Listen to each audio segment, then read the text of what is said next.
This is our November 12th, 2020 Site Advisory Group meeting, and our agenda for the evening starts with some introductions. Can you go to the next slide, Aubrey? And we will then move on to our facilitator, Dan Spiker, and who will be leading the discussion about our draft language for the Good Neighbor Agreement. And for a final presentation this evening, we will have our Bull Run Supply Treatment Manager, Kimberly Gupta, who will be sharing information about the future facility operations. We'll leave some time during the meeting for advisors to discuss ideas and input as a group, and guests will also have an opportunity to chime in towards the end of the meeting. Go to the next slide. Right. As a quick refresher, you'll see the Zoom toolbar at the bottom of your screen. We will ask that you don't, or when you're not speaking, that you keep your mic on mute and turn off your webcam. When you have ideas to share, please use the raise your hand tool or type into the chat. Feel free to turn on your camera when you are wanting to talk. We'd love to see your face. Now, let's go to the next slide. We'll do some brief introductions. It looks like we have about 6 advisors here tonight. And when I call your name, then you just briefly introduce yourself. And since I know one of my favorite things about this time of year is all the great comfort food, especially around the holidays, you can let us know what is your favorite holiday recipe. My favorite holiday recipe is sweet potato pie. It's like pumpkin pie, but a little less sweet. And my name is Bonita Oswald, for those of you who don't know, and I am the communications coordinator for this project. So I'm going to go ahead and move along here to Andrew.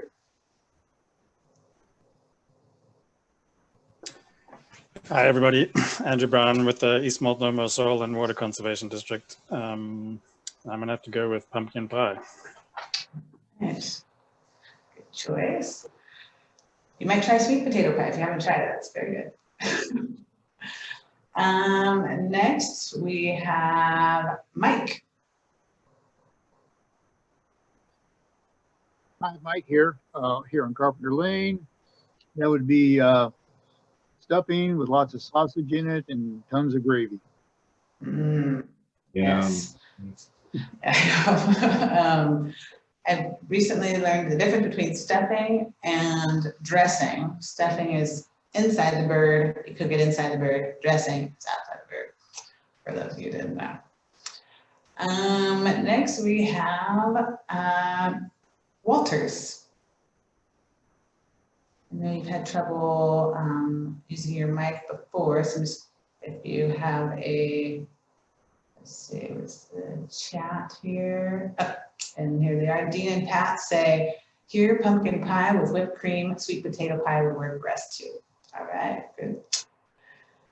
Next up, we have Sean. Okay, can you hear me? Yes, I can hear and see that.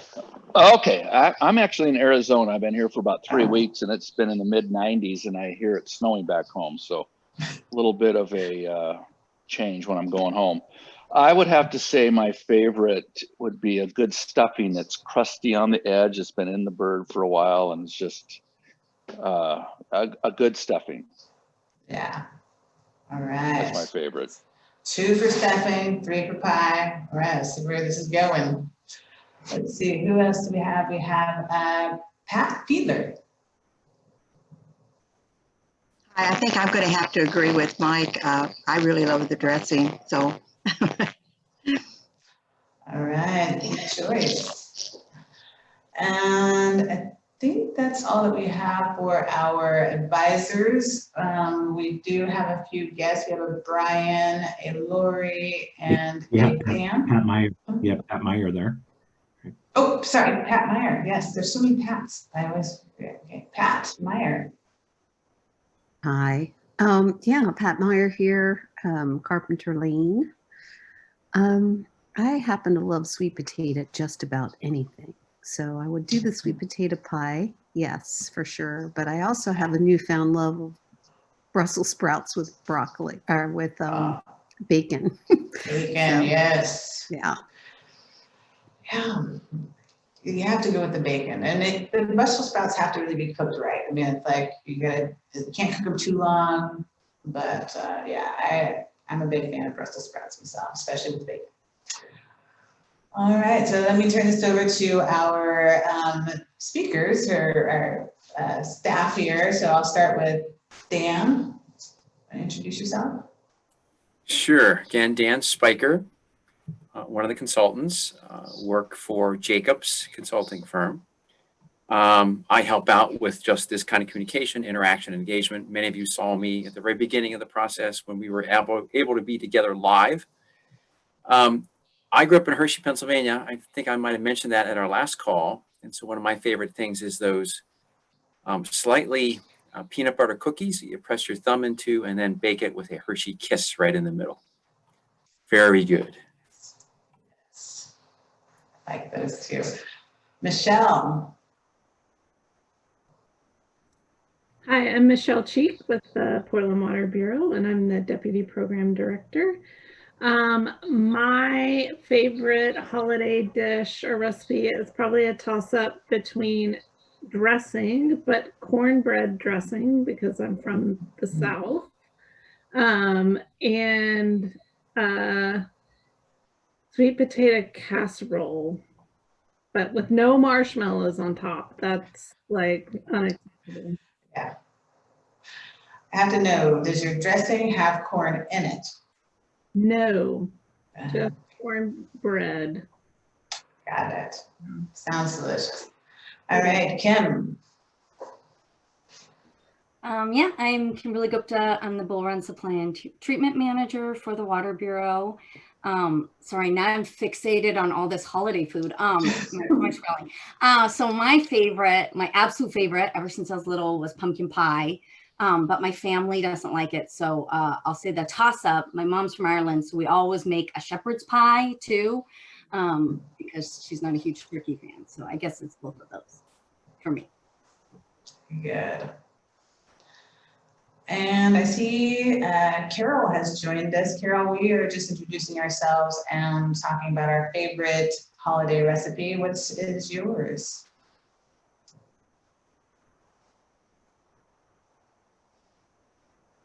I see your video.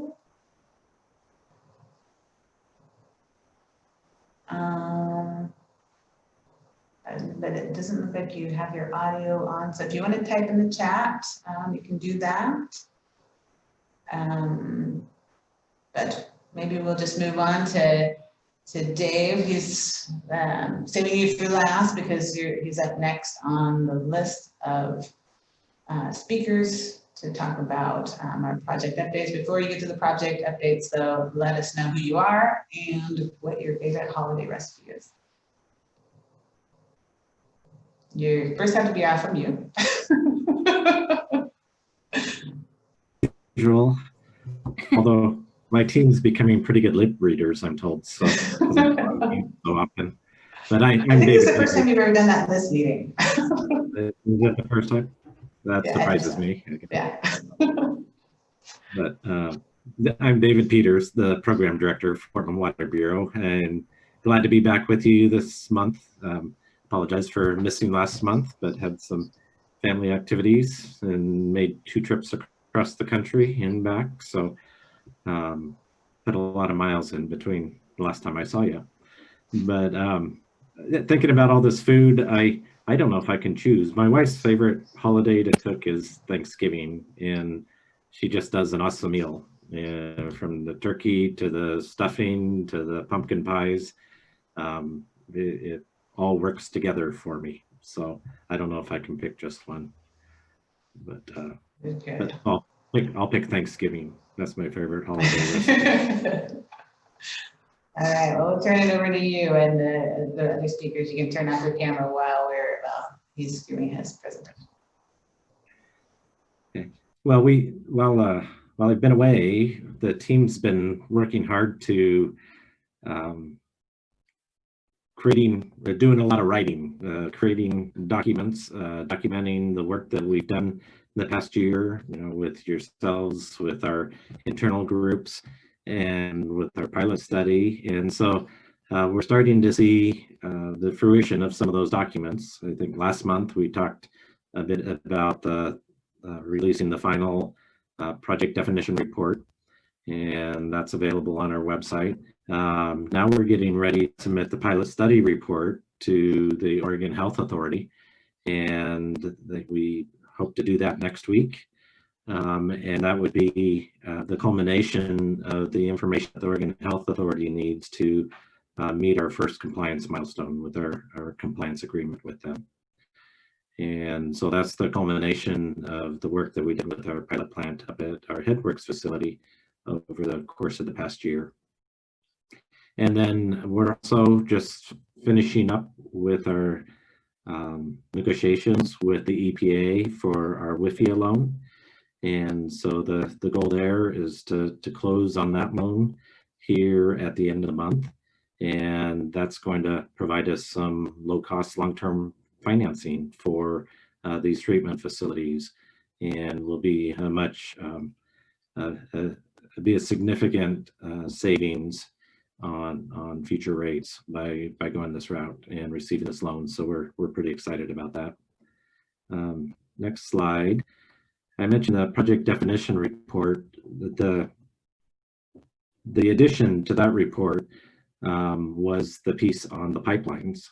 And so we have selected pipeline routes to get raw water to the facility and the finished water into town. And this graphic shows rendering of those locations.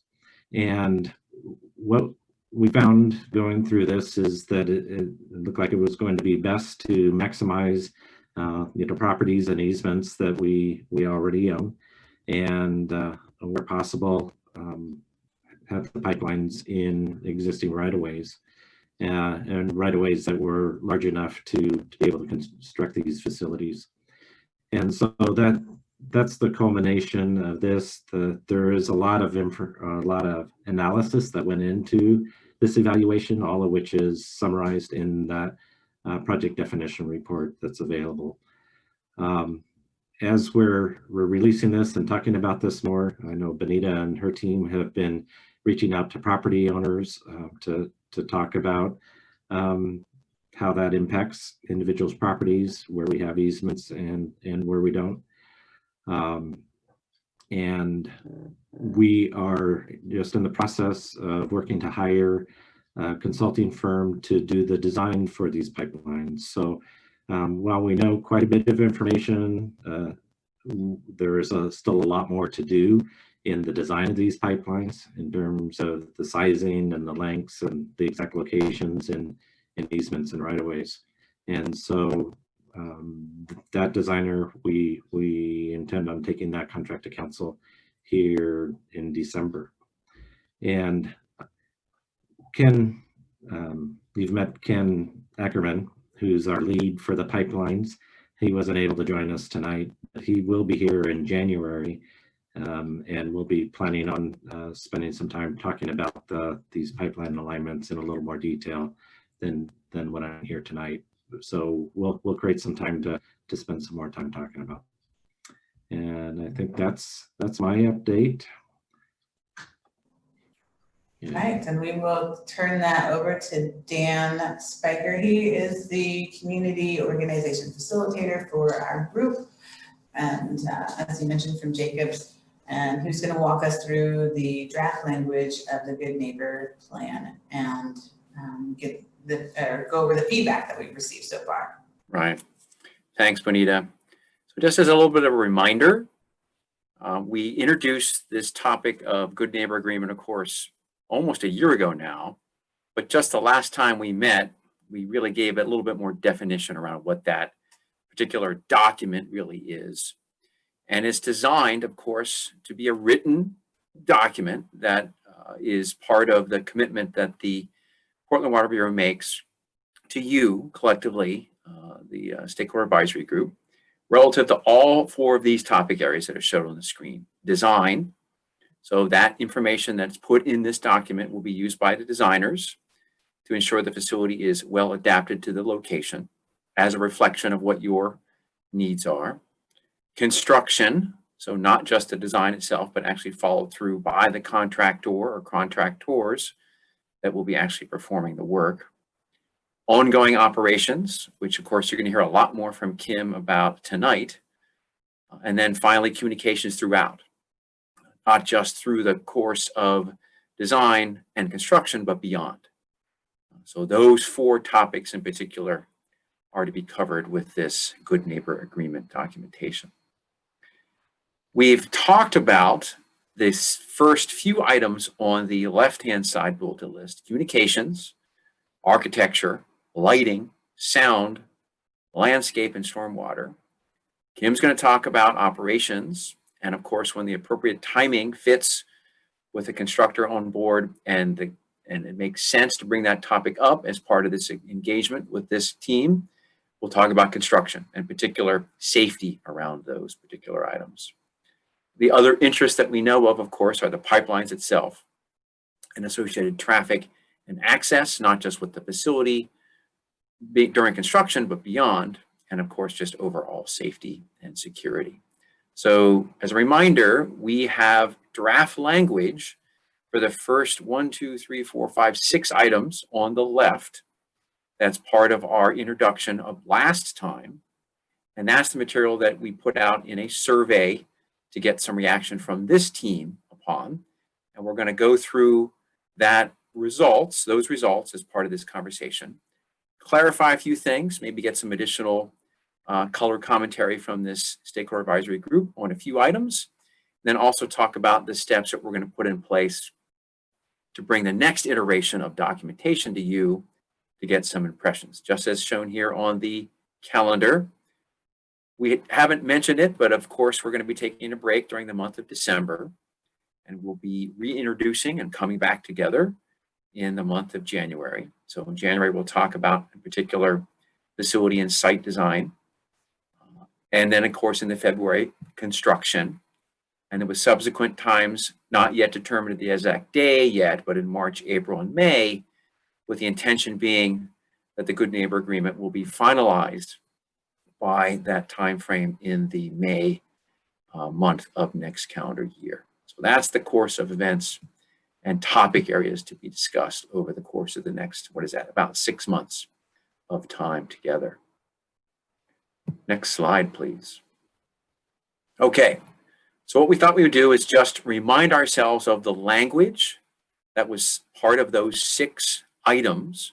And again, this language is a reflection of what we've learned from you through the course of these engagements over the past few months, starting all the way back in October of last year. It's designed to be language that will likely be part of this Good Neighbor Agreement, but of course it'll be based upon your reflection and your comments.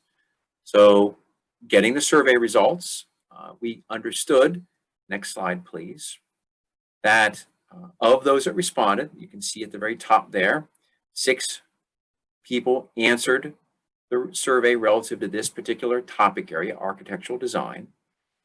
And 5 of those responses responded by saying, this reflects my interests and concerns.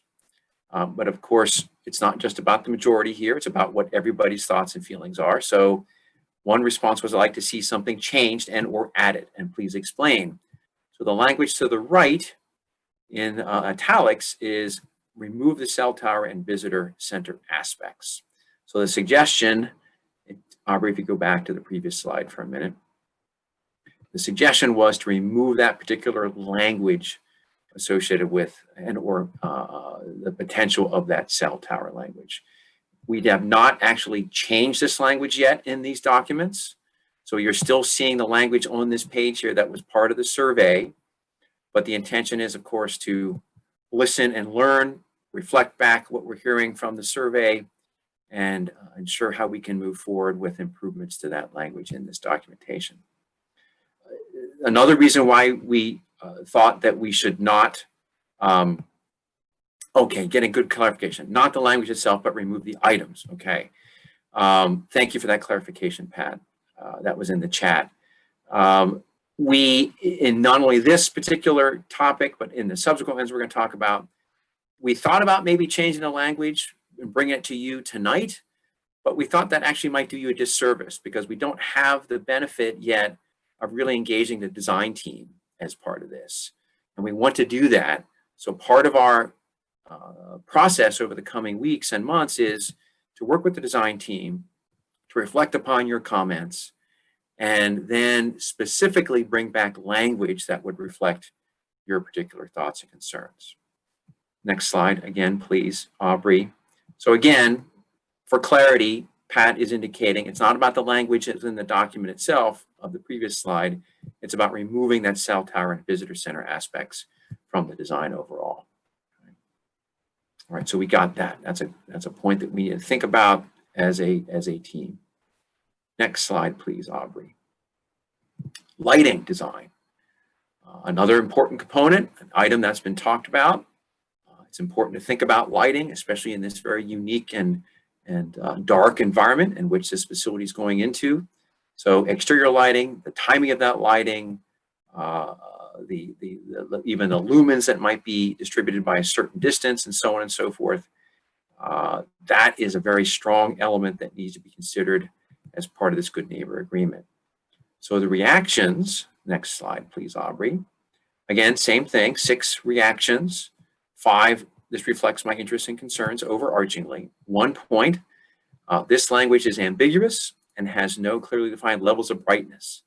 Needs to have a lumens requirement and a maximum visible distance. This is an exact example of where we need to go and talk with the designers and get that specificity, get as much as we can in terms of both, of course, delivering to code, that's important, and also what we can do to even expand beyond that if possible.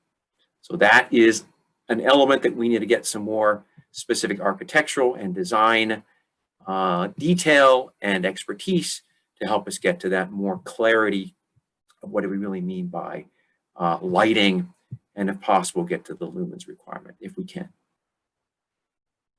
Next slide, please, Aubrey. Sound, another important component, the amount of noise being generated by this facility. At what distance is that going to be heard? Here's some language that was originally incorporated in enclosures, leveraging use of landforms and other landscaping to help block sounds and the associated noise. So that was part of the original language.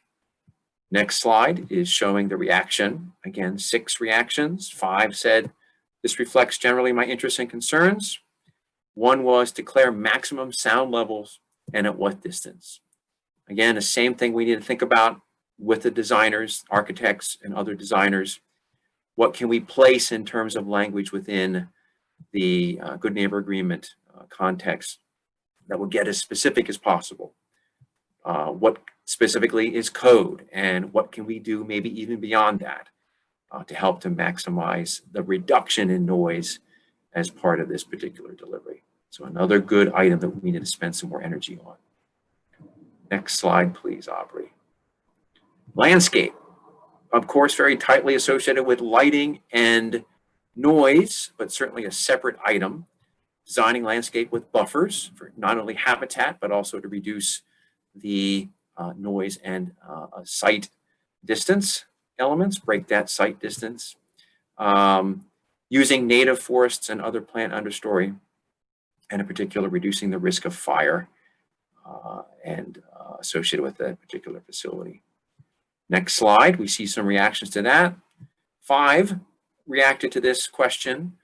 4 said, this reflects my interests and concerns broadly and generally.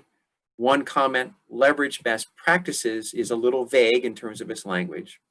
We should be more specific about what does it mean for landscaping, not just associated with the use of particular, I'm assuming, the use of particular vegetative species, but also what might be associated with fire suppression and or reduction of the potential for fire. So that is, again, something to be talked about with the designers to get some reflection as to what can be more specific about that particular item.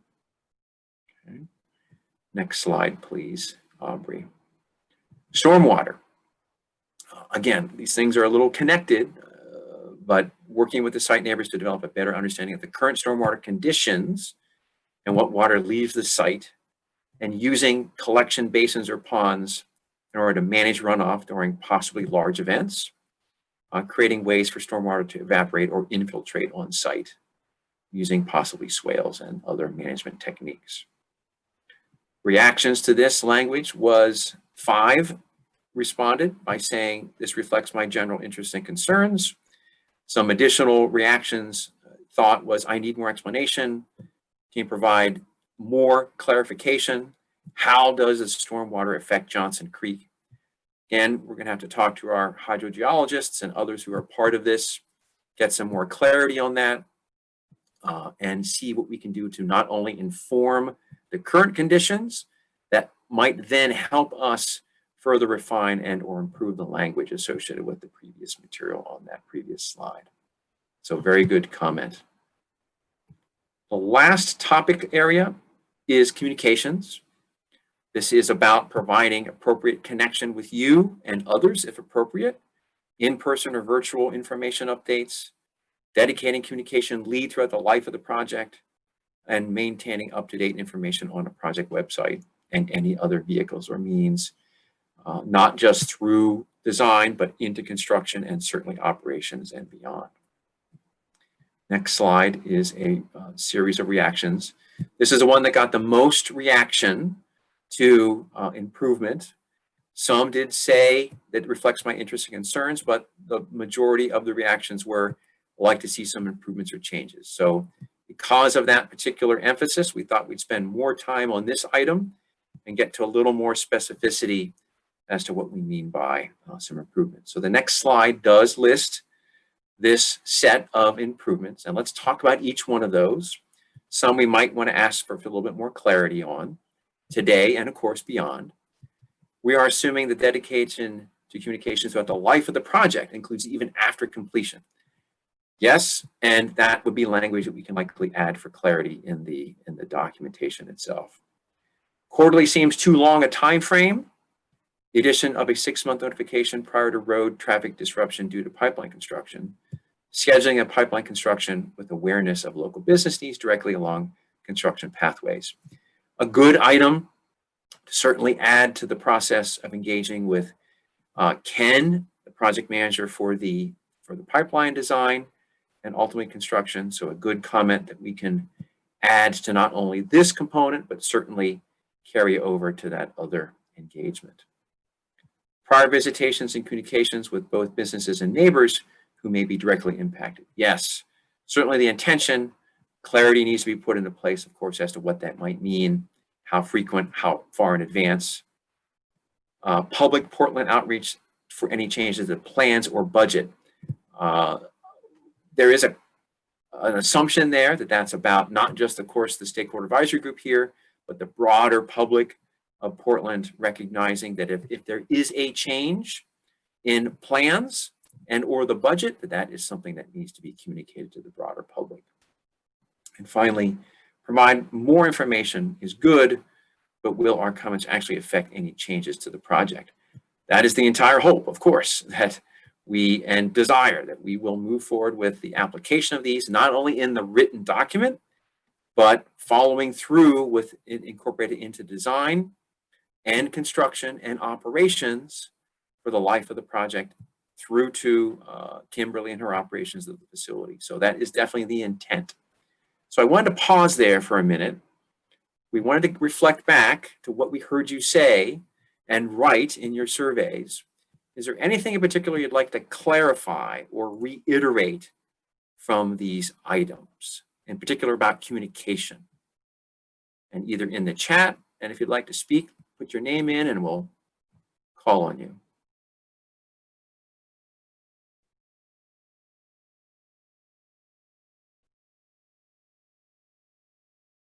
Okay. Hearing none at the Looking for moment. hands, yeah, no hands either, so. Okay. Feel free to use your raise your hand tool, and we can also call on you. Okay, hearing none at the moment, let's go on to the next slide, please, Aubrey.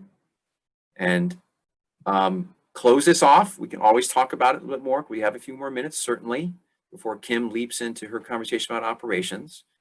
The intention is that we're going to move towards engaging with the designers, reflecting upon your comments, and doing our best to respond, incorporate that perspective into the documentation.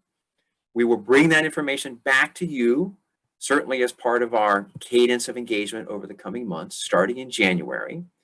We'll, of course, learn more about operations tonight and construction later at the beginning of the calendar year. So those other language points will be incorporated into this, and you'll be seeing those as part of our delivery. And the intention is that we'd like to get your reaction to those at that point. We'll use both this vehicle and probably additional survey vehicles, just like this time, to get some specificity in reaction to the language itself. Any further comments or questions about good neighbor agreement, the survey results, intention to move forward with incorporating those?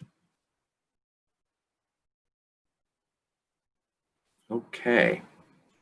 Hearing none, back to Bonita. All right, well, like Dan mentioned, we'll keep working on this with our designers, and hopefully we can receive more feedback from the community as after we post this to our website. And, you know, we'll keep coming back to that in other ways too. But we'll circle back to this topic at our next meeting in January when we have our designers back. But now I will introduce Kimberly Gupta, the Bull Run Supply Treatment Manager for the Water Bureau, or I like to call her the queen of all things water. So Oh, that's a see what title. you have to say about the operations. Yes, she's going to talk about operations. So take it away, Kim. All right, great. Well, thanks very much, Bonita and Dan. Good evening, everybody. I'm happy to be with you tonight to talk about facility operations at the new treatment plant. So I'm sure that these look familiar to you. These are some of your main questions and concerns regarding the operation of the facility that have come up as part of the site advisory group process. And in the subsequent slides, I'm really going to try to attempt to address these questions and concerns, at least with the information that we know now. Next slide, please. So one of the main questions that has come up is, how will this new plant impact us? Specifically in terms of what will we notice on a day-to-day basis? This area is currently being used for agriculture, so this is really a great question. And in terms of the long-term operations of the plant, and you know, I'm really talking post-construction here. We certainly acknowledge that during construction, the site will be extremely busy and hectic, and we look forward to working with you on that part of the process. But in terms of long-term ops, this is going to be very different than the construction phase. And honestly, our goal is that you don't notice much in terms of the day-to-day operations of the plant. I think many of you were able to visit the Wilsonville and Joint Water Commission plants. And from your visit, you probably did notice that there really isn't that much activity that takes place outside. You know, much of the activity at water treatment plants during normal day-to-day operations takes place inside or in the unit processes themselves. And this is really the level of activity that you typically observe in the day-to-day operations. I mean, water treatment plants are really not this hive of activity outside.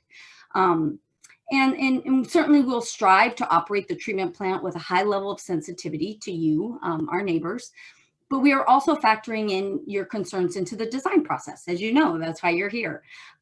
We are lucky enough to have a large parcel of land, which allows us to incorporate features such as setbacks, as well as earthen berms and other landscape features. These types of features should really allow us to effectively screen the plant from you, the community. And additionally, as part of the design, we're evaluating ways to reduce noise and light, as Dan mentioned. And so Dan mentioned already some of these, but you know, to reiterate, some of the things that we're evaluating include, you know, locating the facility processes inside buildings where feasible to address potential offsite noise impacts, using lighting techniques to minimize potential offsite light impacts, such as light shielding, you know, which is directing the light down. Adjusting light levels, specifically using separate modes of lighting for regular operation versus safety or emergency scenarios. So we'll continue to evaluate these opportunities to improve light and noise at the facility for the ongoing operational phase. Next slide, please. Safety and the possible treatment chemicals to be used at the plant is another item that has come up. But before I address this topic, I really wanted to touch on why water treatment is important and really universally used across North America. Next slide, please. So the reason why we treat drinking water is because it protects human health. Water treatment has a proven history of saving lives. The CDC called water fluoridation and treatment one of the 10 greatest public health achievements of the 20th century. As you can see in the figure on the right, deaths from typhoid decreased significantly in the subsequent decades after routine disinfection of community drinking water systems began in the early 1900s. I mean, you could see here 1908 is specifically called out. Jersey City, I believe, that's when the first city in America started kind of consistently disinfecting their water supplies. And here in Portland, we followed that national trend and started adding chlorine to Portland's drinking water in 1929, which has eliminated nearly all waterborne disease outbreaks. Next slide, please. And the treatment improvements planned as part of the Bull Run treatment program, so improved corrosion control as well as filtration, will continue to improve our drinking water and make us more resilient in the future, while also ensuring that we meet state and federal drinking water regulations. The treatment processes that will be used are proven treatment methods, and only chemicals certified as safe for drinking water will be utilized. Drinking water quality will be routinely tested and monitored to make sure it meets the highest standards possible. Next slide, please. So in terms of corrosion control, improved corrosion control is, as we speak, actually being constructed at the Lesed Hill treatment plant. And per a compliance agreement with the OHA, Oregon Health Authority, must be online by April 2022. Improved corrosion control treatment will use naturally occurring substances, soda ash and carbon dioxide, to adjust the pH and alkalinity of our water, which will decrease the corrosion in customers' plumbing. Next slide, please. And a filtration plant, as you know, that's why you're here tonight, will be built to treat for crypto. And per a compliance order with OHA, must be online by September 2027. Now, we want to make sure that we're using the most efficient treatment, or excuse me, the most effective treatment and efficient treatment for our water. You know, water treatment is highly dependent on the water chemistry of the source being used. So it's really important to get in there and test that so you don't make assumptions. That's one of the things we don't like to do in water treatment or engineering is make assumptions. And so as a result, we've conducted a pilot study, which essentially uses a mini water treatment plant, which you can see actually in this figure or picture on the right. You can see it's a portion of the pilot with little mini filtration columns. And we actually use this to simulate our treatment process. And so we use this mini water treatment plant to help determine the specific treatment that is best suited to Bull Run water, because of course it can depend not only on the water chemistry, but seasonal changes. So it can be highly dependent on the source. The water treatment chemicals being evaluated are commonly and safely used at water treatment facilities all over the nation. And furthermore, any chemical that's used for water treatment must be certified by NSF to be safe and appropriate for use in the treatment of drinking water. This is something I write into all the contracts, standard. I mean, all water treatment plants do this. They must meet certain specs, and we expect to see the documentation showing us that it meets those specs. And that is a very standard thing in the water treatment industry. And in addition to the pilot study and this kind of making sure that we're making the right choices in terms of the treatment and making sure we're optimizing the treatment, an independent panel of water treatment and public health experts has been advising us on treatment decisions throughout the process. Next slide, please. Hey, Kim. Oh, yeah. We do have a question. Patricia wants to know, be specific or about the names and chemicals that may be used. Okay. So in the process, so we're looking at ozone that would be used for kind of a pre-disinfection. And then you go into a coagulation step. And the coagulant, we haven't necessarily narrowed down, we've narrowed it down, but we're going to be doing subsequent studies to really make sure that we've studied every possibility in terms of seasonal changes for our coagulants. But it's usually an aluminum salt, so that's what we're looking at. Aluminum, usually aluminum or ferric, aluminum chloride or ferric chloride. So these are salts, and so we'll be looking at those. The alum is pretty much in the lead, I would say now. Polyaluminum chloride, which is another kind of aluminum product, is also in the running. And as we are going to dive into looking into these. Oh, can you? Sorry, I'm seeing the chat pop up. So in addition to coagulant, then you can use a coagulant aid. We're going to use soda ash and CO2 for most likely for corrosion control. We do need to retest corrosion control because we are going to be changing our treatment. Let's see, chlorine, ammonia, which is what we use now to form chloramines.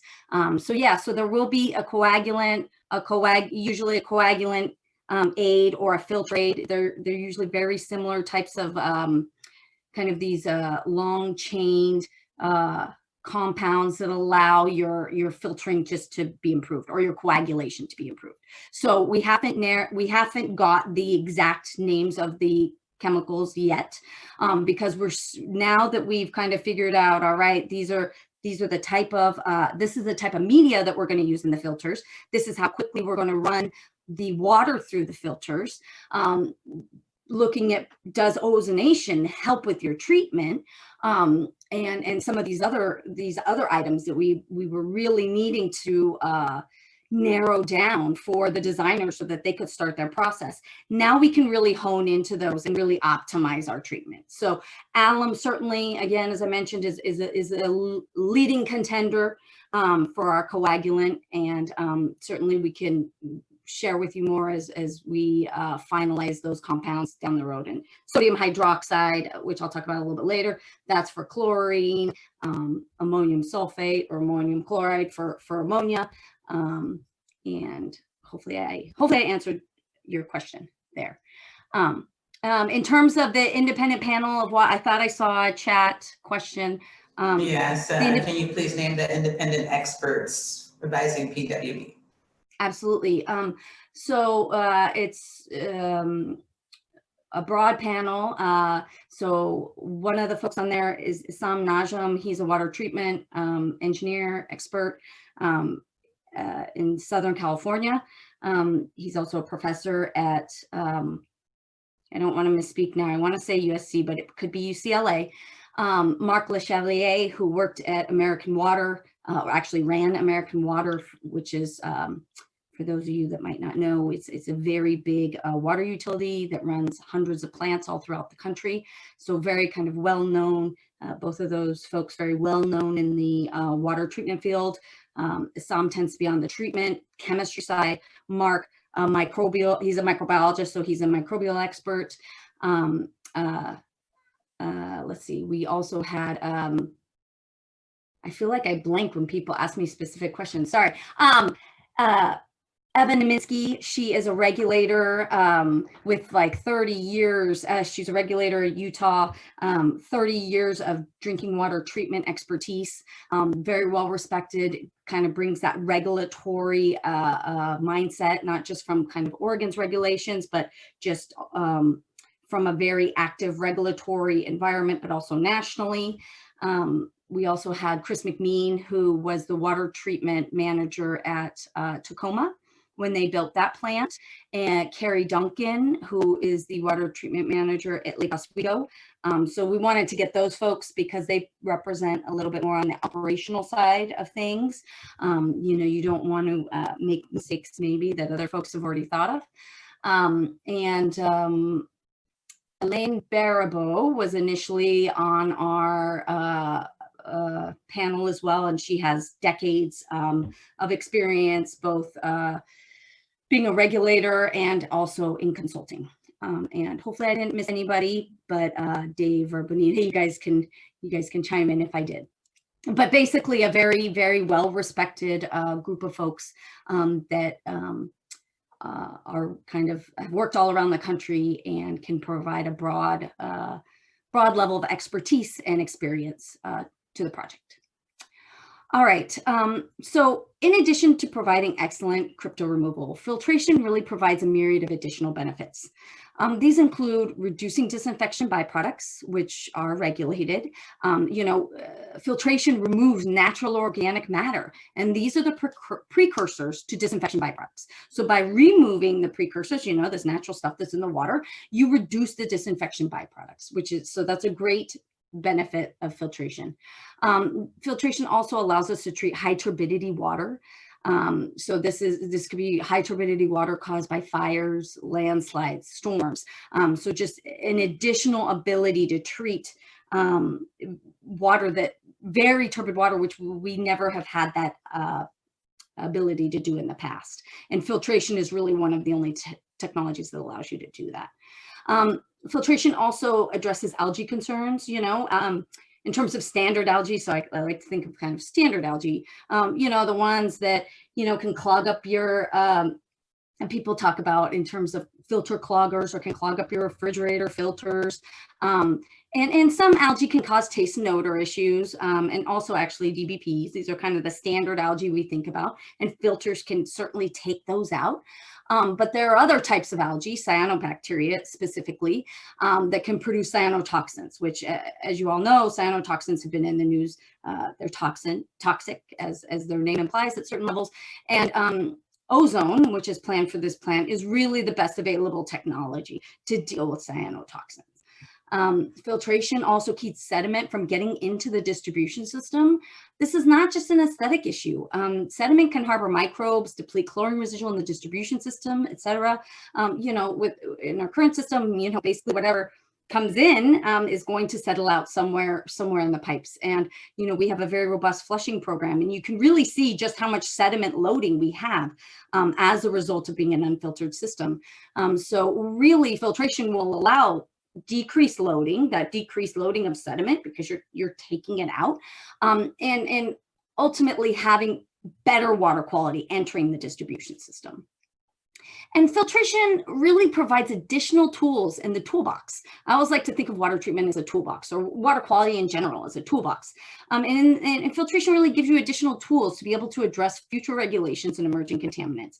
Filtration provides a lot of opportunities to be able to tweak things and change things as conditions change. Next slide. Sorry. You were asking about Bull Run River. I have to be honest, I'm not sure. That could have been from, we did a spiking study where we mixed Bull Run, because we didn't have a turbidity event, which, this isn't just a study. As the operations manager, part of me is like, okay, well, we didn't get to study it, but I'm really glad we didn't have a turbidity event, because I didn't want to shut down the Bull Run. But we did. So what we did was we collected native soil from around and mixed it in the water to try to treat the water to see, how effective our treatment process would be. So this picture may be from that, but I'm not totally sure. But, if there's a lot of storms up in the Bull Run, you can get, and I think that it can be really scary when you see these kinds of pictures. When was the last time the Bull Run had to be shut down? I want to say it was 2012, but I may need to check that and get back to you. It was certainly shut down, I believe, in 2011, but I think that we were, for turbidity. There was a shutdown for out of an overabundance of caution when we started getting crypto detections, where we did shut down the Bull Run for a short period of time. But for turbidity, it was either in 2011 or 2012. Okay. Next slide, please. So, now that we've talked about the importance of treatment, I want to circle back to your original question of how safety will be addressed at this facility. Now, safety of both our employees and our community is a guiding principle, both for me personally and for the program.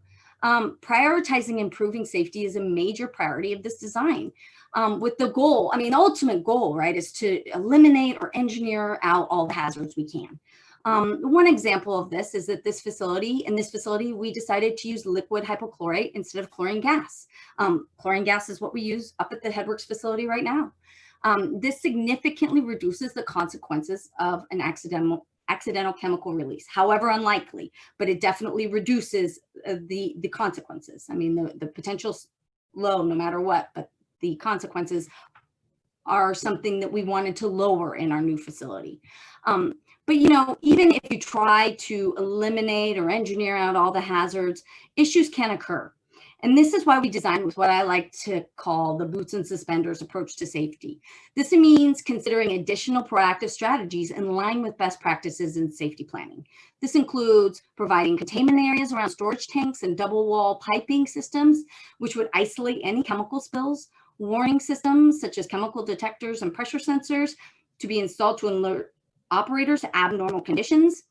We're also going to prepare detailed operating and maintenance procedures to minimize exposure to hazards. I mean, the best way to avoid a hazard is to provide really good training to your folks so they can be aware of the protocols to do whatever they need to do, but then also to be aware of things to be watching out for. So really having these detailed operating and maintenance procedures is very important. The use of personal protective equipment will be required for anyone, and it's not just anyone, mostly operators or maintenance folks, from when they enter a space where a risk of a chemical exposure exists. And, you know, our water treatment operators have that special certifications in safety training, and the safety training, they take refreshers every single year. We have the safety, it's different types of training. One of them is HAZWOPER. We have them tailor it specifically to the safety concerns that could be observed at our facility. And so our folks are trained on these, and they're trained to deal with the issues that could arise as part of operation of the plant. Next slide, please. So in this figure displays some of those safety precautions that I just referred to. This figure specifically addresses chemical loading areas, for instance. So in addition to the rules and regulations that our chemical vendors are required to meet, for instance, you know, they must adhere to Department of Transportation requirements when they're transporting chemicals, et cetera, and our own requirements, for instance, that the drivers be trained in spill response, you still add in additional safety mechanisms, right? So for instance, in the delivery area, you design a spill containment to house the entire contents of the truck if an issue were to occur. So the main goal here is to contain everything on site in the event that there's an issue. You know, and other things that we would do here, you know, well-labeled chemical loading ports. You want to have the different, maybe non-compatible chemicals being kept a little bit separate from each other. Of course, eye wash stations and showers, but really here we're looking at containment and then, you know, containing the issue and safety of our folks. Next slide, please. And so then in terms of chemical storage, so we were talking about the deliveries and some of the mitigations that we put in place to protect from spills occurring. In terms of the chemical storage for the facility, you'll see some similar themes here. So we talked about the outdoor, so you see in this figure on the right, the little bubble on the bottom, we talked about the outdoor spill containment, but you actually have pretty significant, well, very significant spill containment inside the building as well. And this spill containment is designed to contain the full amount of these tanks. So if there was an issue that occurred in the chemical building, the spill containment is designed to be able to contain that issue. Again, the separation between acids and bases, you know, HVAC design so that we're ensuring that the air quality remains excellent. You also want to make sure that you design your chemical building, specifically we're talking about chemical building, so that you can really easily maintain, so you have good access for maintenance, right?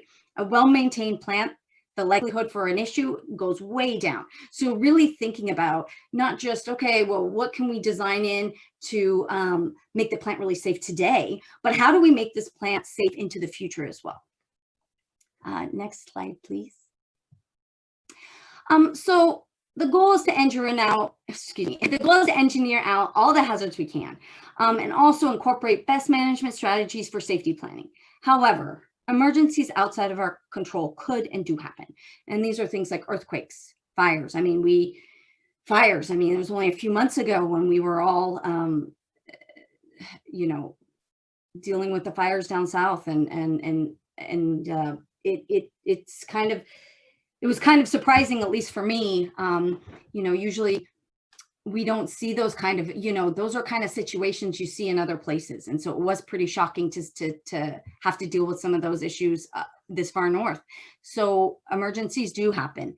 And the Water Bureau strives to be prepared for an emergency. And as a result, the Water Bureau has a robust bureau-wide emergency response protocol in the event that an emergency or a natural disaster does occur.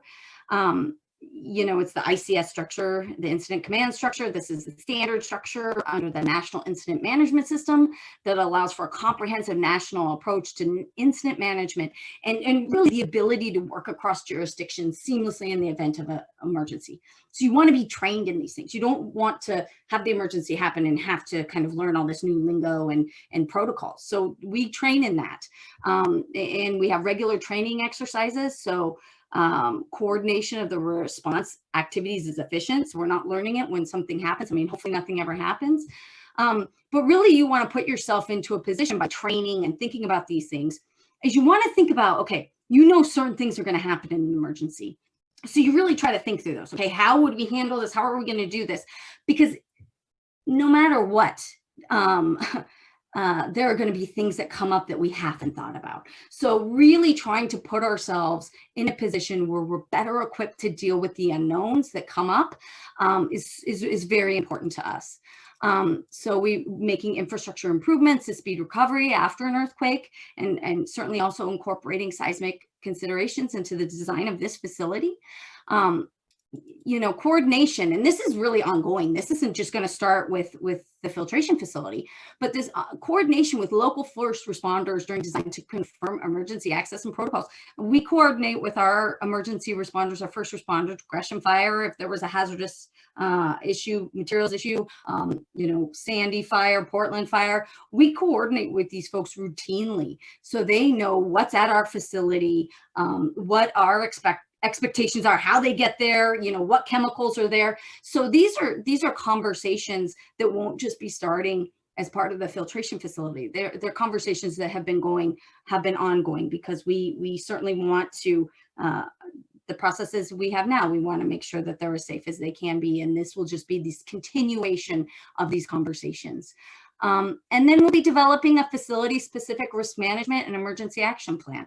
We have emergency action plans for our existing facilities, and we will be developing a emergency action plan for this facility as well. Next slide, please. All right, another question that has come up is what type of waste is produced during treatment and where will that go? So as you all know, the filtration facility will be a zero liquid discharge facility. And that means that all of the processed water will be recycled to the front of the plant. So all the water that's produced as part of the treatment process all goes to the front end of the plant. And in terms of residuals, so this is the silts and clays and organics that are removed from the water. And you can see this picture. I think you all saw this at one of the plants you were at. That's what this looks like. That's what the silts and clays and inorganics that you remove from the water looks like. And so we're evaluating, and generally people just kind of truck those off site. We're evaluating potential beneficial reuses for these materials. You know, some of the other water treatment plants we've talked to, you know, in Vancouver, for instance, there's a cement plant kind of near their water treatment plant. And the cement plant loves to use these residuals. It's really great for thickening up the cement. I don't really understand the process, but they love to use these residuals. You know, other plants that we've talked to, folks really love to use these residuals in the topsoil. So there are beneficial reuses for these materials, and we're certainly looking into the possibilities of that. All right, thank you. So in terms of the planned staffing for this facility, we're still evaluating staffing needs. You know, we're still in the, you know, really the very early stages of the design and still figuring out what the unit processes are really going to look like. So we haven't really firmed that up totally, but to give you an idea, staff may include administrative, operations, maintenance, engineering, and similar facilities really have around between 15 to 20 certified operators. and maybe between 5 to 10 maintenance staff. And, you know, of course, these folks wouldn't all be at the site at the same time, since this plant will be a 24/7 operation. So this is the total staff. So these folks would be stretched out in shifts. Let's see, will you store waste or will it be removed quickly? We won't store it for very long. You know, I'll be honest with you, I don't, maybe on the order of days or a week. So it wouldn't be something that would be stored for very long. And it definitely, you know, it doesn't smell. I don't know if you guys saw that when you were visiting the plant. So we'll definitely, I wouldn't expect it to stay on the, when these staff be staying on site. You mean living on site? Sorry, I'm reading the comments. Sorry, I'm trying to read the comments in the chat window. No one will be living there. No. And I honestly don't think that the operators want to live there either. Where will it be stored? Will it be visible? It might be longer than an 8-hour shift. Honestly, we might do 10-hour shifts or 12-hour shifts, depending on, you know, we have a lot of rules and regulations around our operator shift because we're a union shop. Some people work 10 hours, some people work 12-hour shifts. So it will just depend. But certainly, I mean, unless there was an emergency, and you know, we've had those before. We did have a pretty bad snowstorm, and the roads were, we had to wait until somebody could get in and plow the roads. And so they ended up working a 16-hour shift until they could get the roads plowed. But realistically, you don't generally work more than 12-hour shifts. So I don't know if I followed all the. Yes, you still have one where will it be stored and will it be visible? Got it. So the waste typically is stored in the what we call the dewatering building, and it's stored in kind of just little like truck trailer things, and it's not visible from anywhere. Yeah. So those bins that were in that photo, is that, yeah, would it be similar to that? Okay. Exactly, but these will be inside. I don't know if those are inside or outside. Yeah, they weren't inside, they were outside. On there. I mean, and I don't want, you know, there could be some weird situation where maybe it has to be outside for a little bit, but you certainly would never see it from your homes, but typically it's inside. Will an action plan regarding responding to chemical emergencies include notifying neighbors? Shoot, I can't see the whole question. Yeah, I got it here. Will the action plan for regarding responding to chemical emergencies include notifying the neighbors if necessary? Yeah, absolutely. If there was a real issue that we were worried about your safety, absolutely. I mean, I'm honestly trying to think of a situation where that could arise. I mean, one of the things I think about, we just went through this with our emergency action plan with the fire, and it's mostly like evacuation plans and how you shut down. And certainly if we knew of some sort of hazard that was occurring, internal or external, that could potentially impact you, we would let you know as soon as possible. I'll keep an eye on the chat for you there, Kim. Okay. Thank you. All right, good questions. Keep them coming. All right, so. Okay, we got another question. What would be the radius for evacuation be? So this is an interesting question because the chemicals that I believe we might have on site for a full-scale facility, there wouldn't be a radius of evacuation because it can all be stored on site and there are no gases. We of course have to finalize that and make sure that that's the case. But that's one of the reasons that we wanted to move away from chlorine gas, because in a more headworks, of course, you'd never want that to happen anywhere. And I've never even heard of, I mean, I think maybe way back in history, there's been chlorine gas leaks, but it's very, very uncommon. But that was one of the reasons we wanted to move away from chlorine gas to hypo, because if you did have a spill, again, you can contain it on site. So there's no radius of evacuation. And I don't anticipate any of the chemicals that we would be using, even if there was a spill, that there would be any radius of evacuation. But certainly if that changes, we will reach out to you and let you know what that is. I mean, it's a right to know thing, but we don't anticipate that. Okay. All right, let's see. Okay, next one. So another important question to the community and you all is how this site will be accessed. So the team continues to study the access point for the sites. We heard and listened to our neighbors on Carpenter Lane that accessing the site via Carpenter Lane is not ideal. So we've really been evaluating alternate entrances, and currently we're focusing on a primary access from the north off Dodge Park Boulevard, and a second like emergency access from the south off Bluff Road. We were looking at the access point being closer to the eastern edge of our property so as to leave as much undisturbed agricultural land on surface nurseries property. I know that that's something that was concerned to them, so we're certainly trying to hear those concerns. But then we've heard from other neighbors to the east that this road alignment is not ideal either. So clearly there's still some challenges and some issues to work out with both of these access points. And, you know, in terms of grade changes, impacts to traffic, proximity to neighbors, we'll certainly be continuing this discussion, and there will be more to come as the design progresses. All right, next slide, please. Yes.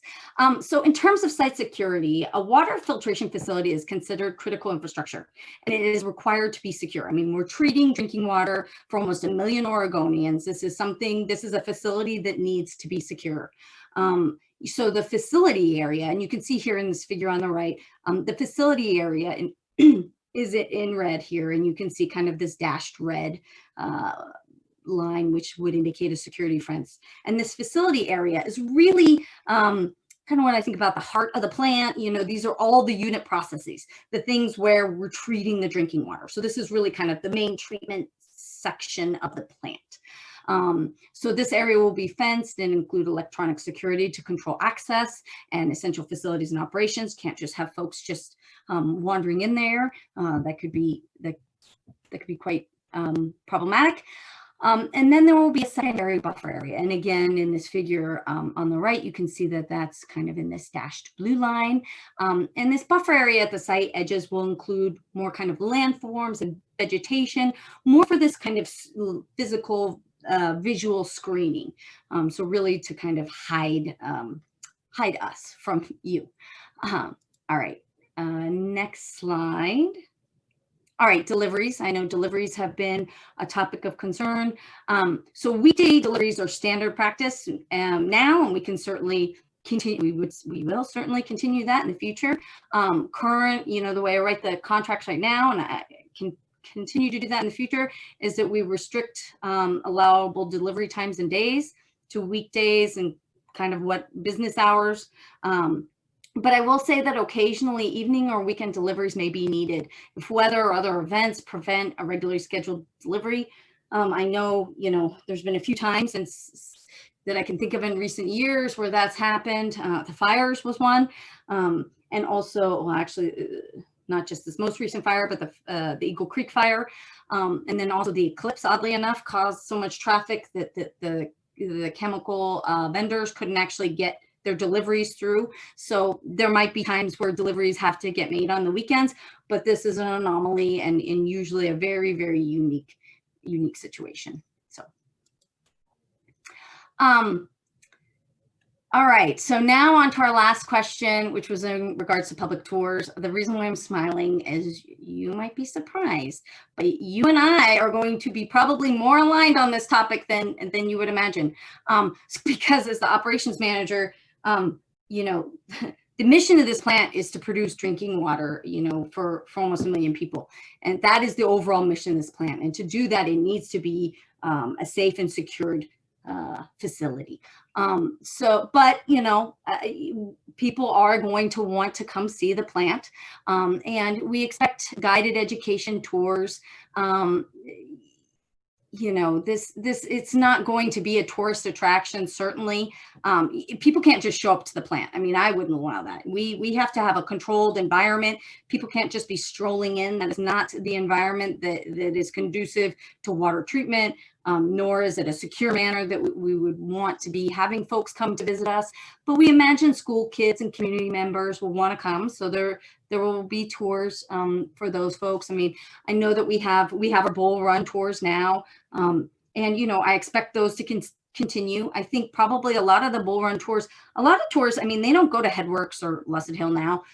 People want to see the Bull Run because the Bull Run is beautiful and amazing, as you all know. Some of the reason you live out there is it's gorgeous country. And so I think a lot of folks want to see the Bull Run, but I do think some tours, some folks will want to see the filtration facility. But again, I'm thinking school kids, community members, maybe other water treatment people that just want to see, you know, is there a better way to do things? Again, there'll be a registration process for scheduled days and times, excuse me. This will be a limited group size, you know, potentially using a small Portland Water Bureau bus. I mean, so people won't just be showing up at the plant, they meet somewhere else, like for the tours, and then they come together in this kind of controlled environment. I see a question about a visitor center.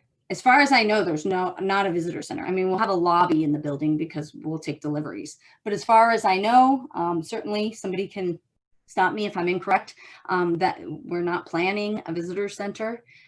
And so I think we can expect public tours, but it certainly won't be as a kind of show up and come walk through the plant. That definitely won't be the situation.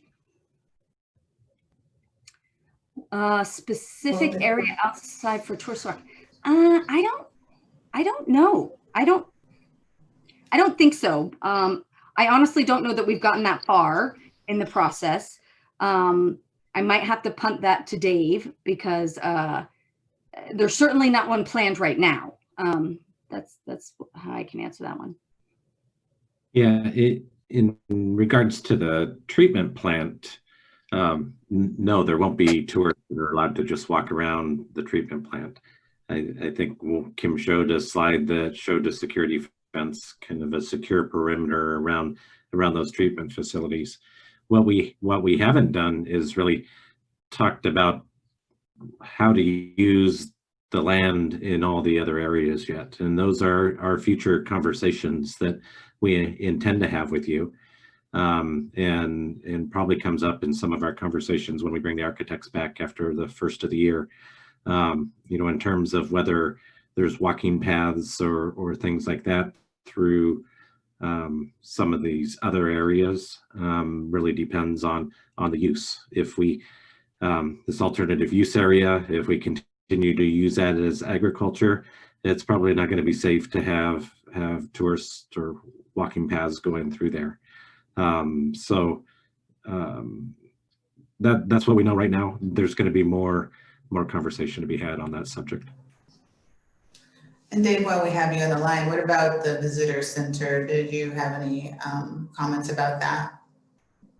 There will not be a visitor center. This is a treatment facility, and you know, yeah, there's no interpretive boards or anything like that on the site or in the lobby or anything. It's going to be, when Kim talked about the tours, I think she kind of had it right.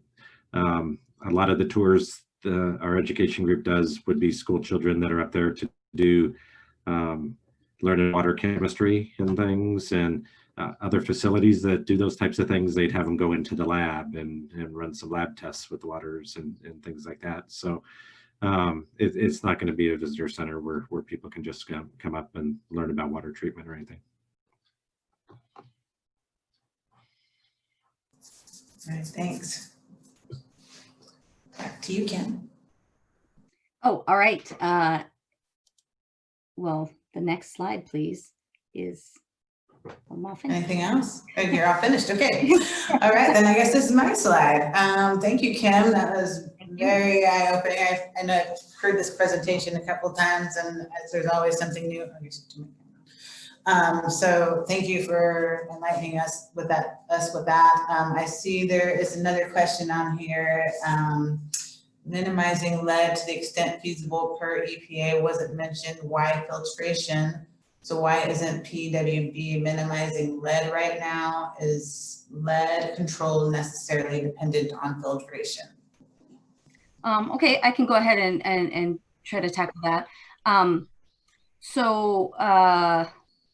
Filtration per se isn't a treatment for corrosion or lead. That's our corrosion control treatment. We currently adjust for pH for pH in our system. You know, we implemented this after the lead and copper rule was promulgated in 1991, and saw a reduction in lead, you know, what is it, 60%.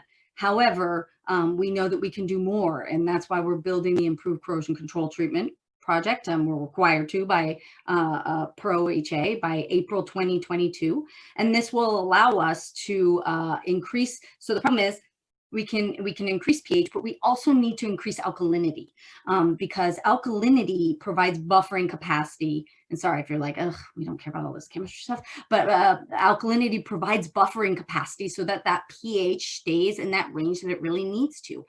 So improved corrosion control, which is going to be online in the next year or so, is really going to improve corrosion and lead concentrations at customers' homes. The reason why I didn't mention it as part of filtration, absolutely, we're going to have corrosion control at the filtration plant. Absolutely.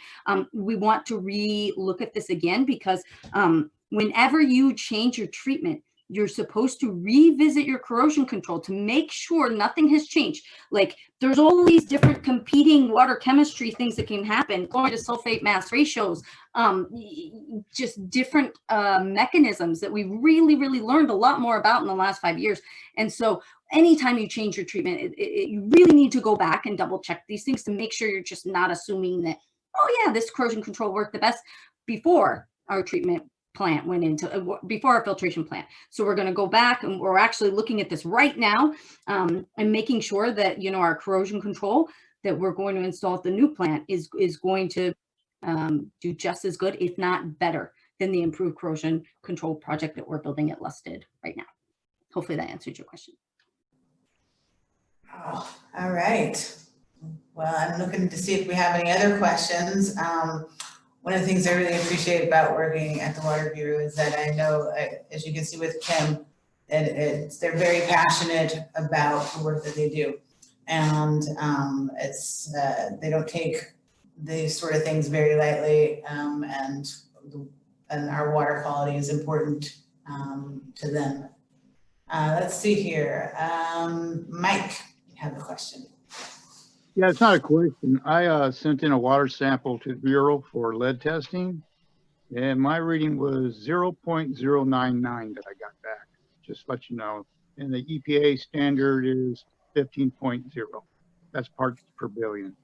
Yeah, that's great.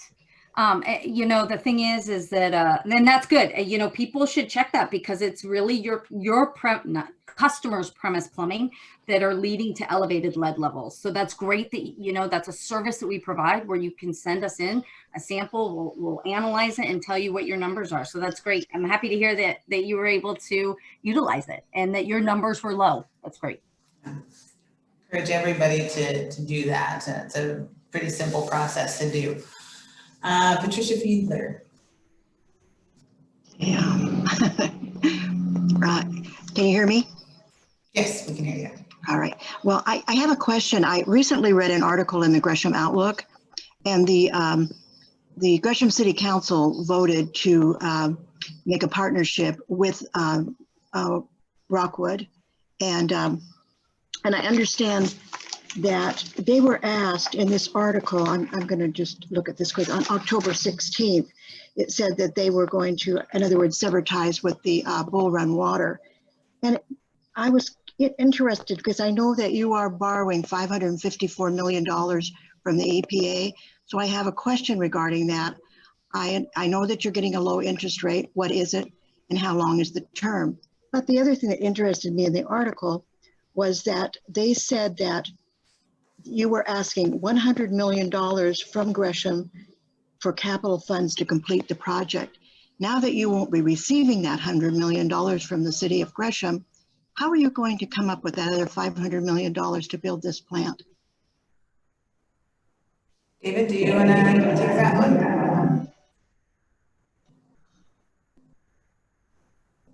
Yeah, so we've had conversations with Gresham, and we know what Gresham and Rockwood's use is, and we've evaluated whether that would change the decisions that have been made here. And Based on the use that they have, it doesn't look like we would make a change in this facility, or and if we did make a change, that the cost wouldn't be impacted significantly. They're not our largest customers. I mean, our retail customers are the largest portion of the water that we provide, and so in the end, I mean, the building of the facility, even with our wholesale customers, is paid for by through their rates. Wholesale customers, for the amount they use, just like the retail customers they do, and so all the financing that we do for this facility, as well as all the other projects that we do through the Bureau, is paid for through the water rates to pay out the money that we'll borrow. And I know that's what you told me last month about the ratepayers, but still, how are you going to make up for the $100 million that you asked from Gresham? And was Rockwood also asked to pay some money into the capital project? And now So they we won't be haven't doing asked that them. either. Yeah. Was the article wrong? So we didn't ask them for $100 million payment. They have estimated that the $100 million is what their portion would be of what they would have to pay back of the total amount of the project. So those were their estimates on what they believe their portion of the project cost would be. Do you think their estimates were in error? We haven't seen their estimates, so I can't judge their estimates and whether they're correct or not. First of all, I'm not a finance guy, but that $100 million would have been paid back through their rates, not as a one-time payment or anything like that. Okay, so now I'm saying that you're going to be approximately $100 million less, considering Rockwood also, you're not going to have them. How will you make up for that except to raise the rates of the people who are already paying in to the Portland Water Bureau? Isn't that correct? Someone will have to make up for that difference, correct? Right. But what we're saying is the change in the rates is not that significant, I guess is all I'm trying to say. And can you be more specific about what the rates will be now, or do you have your accountants working on that so that the Portland Water ratepayers will actually know how much this project is going to cost them? We do have our finance folks working on that. As soon as we get the WIFIA funding, they'll be able to estimate the savings that will come through that funding, and we'll be able to start providing some better values for what the actual cost will be or what the actual rate increases will be, I should say.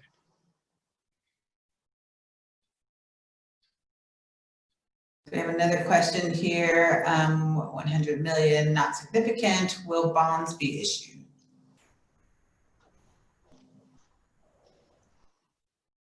Yeah.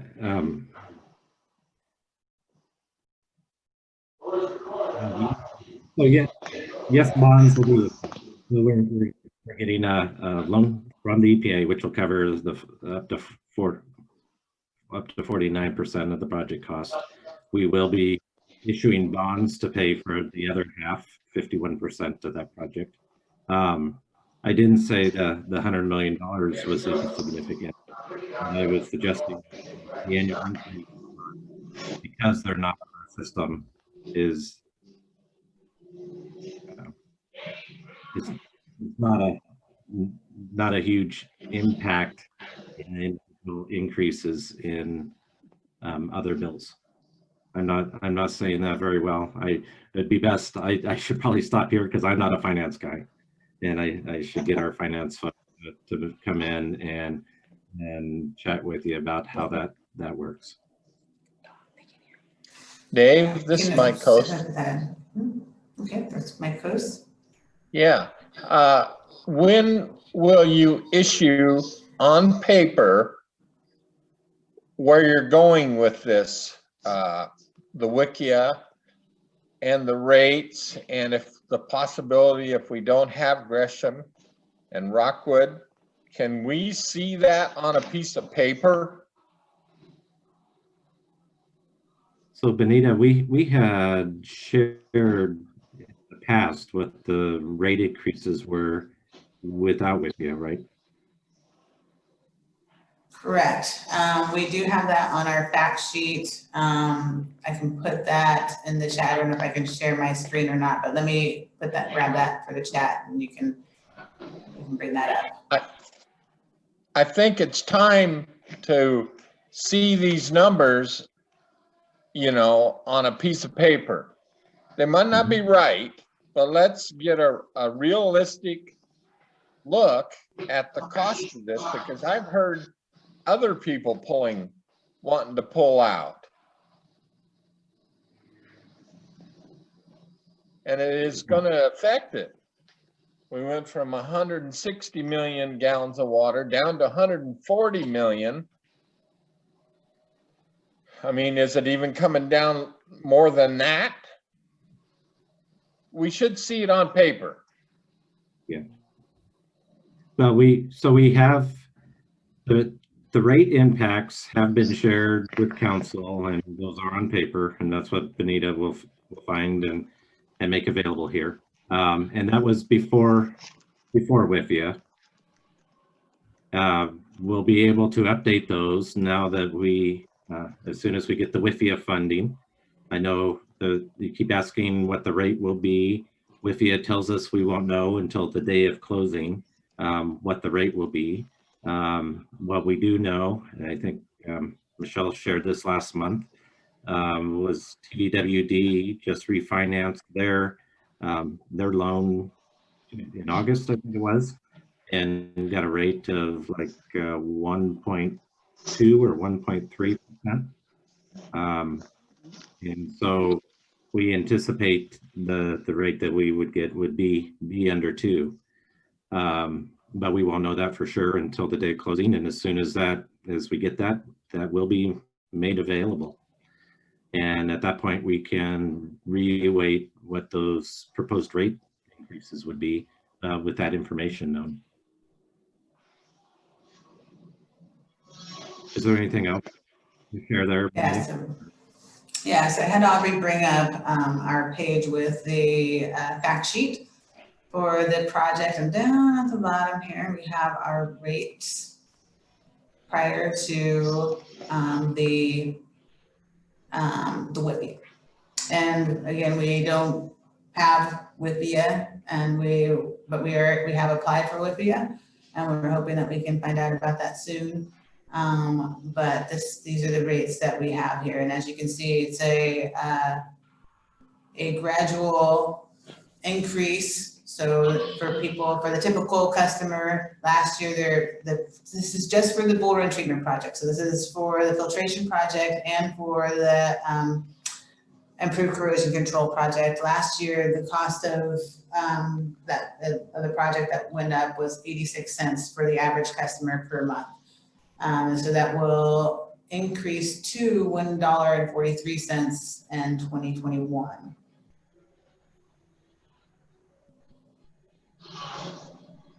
So this shows that when the plant is done, they'll be paying $18.34 more on their bill per month than what they're paying today. And that's the contribution of the filter plant. That's not per gallon. That is, can you scroll up it? I think there's a little bit. That's a monthly bill impact. Yeah, that's a monthly bill. It's trying to with the it's based on the average. Yeah. The average use per month. How much is it going to go up from my current property down in Portland is $3 a cubic foot? What is it going to be? I mean, it's kind of hard to figure out what you're saying, you know. So that's you're commercial customer in Portland, right?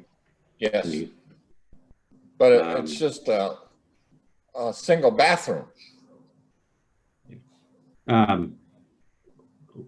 Let us go back and ask our finance folks if we could get more information for that specifically. There are different rates. This is for the average retail customer. I don't know if you fall into that category or not. We could take a look at that and see what that increase would be.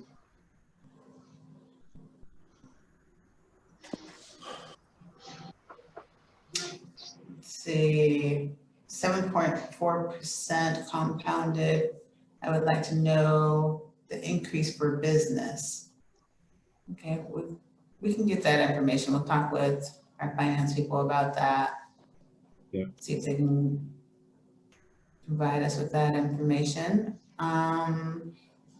So the comment about the 10-time increase in 4 years. I'm not sure what that reference to.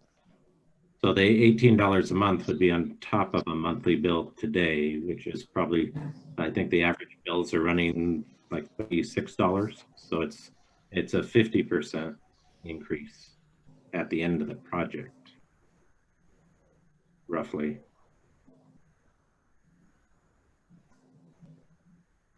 For that retail bill.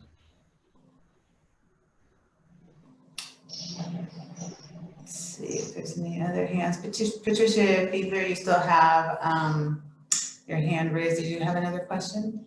Oh, I'm sorry. No, I don't. Okay. Back to lead. I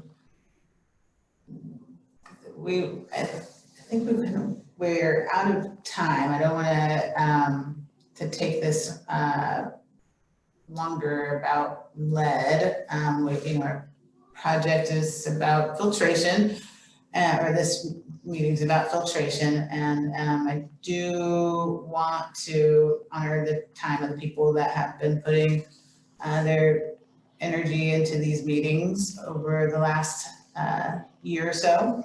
But we can certainly get you the response to that answer about lead. Lori, the question is back to lead. All other water providers nationwide optimally control lead corrosion from plumbing and drinking water per regulation. Kimberly, why did you say customer plumbing is the cause of lead water when PWB is consistent, detectable, and elevated water lead levels are linked to PWB's less effective treatment, among other reasons?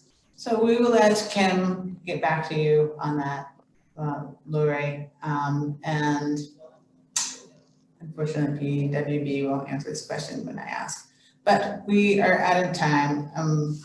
But we will certainly answer that question for you and get that back to you.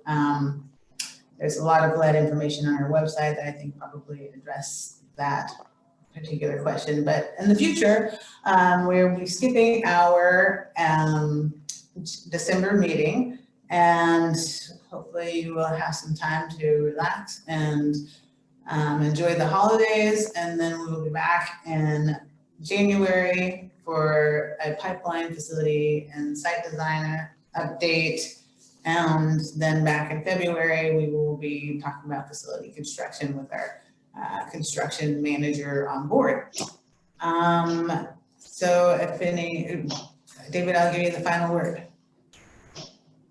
Okay. Well, as usual, we really appreciate the thoughtful questions and input, and our team continues to work hard to get answers to your questions. It is a long process for us. This is a marathon to get through the 10 years that it takes to get some of these. So we are continuing to work on the questions that you asked. And I think there's a few here that we can get you some more information on, and we'll work to do that between now and then. But I also want to just say thank you for your participation and your input. You've provided a lot of insights for us and a lot of great questions, and we appreciate that. I also want to wish you happy holidays. as we head into the holiday season, and wish you the best with your families during that time. And I look forward to seeing you in the new year. Hopefully we'll be able to put 2020 behind us and all the many things that have happened this year, and continue to have some good conversations in the new year. So thank you. Thanks, everybody. See you in 2021.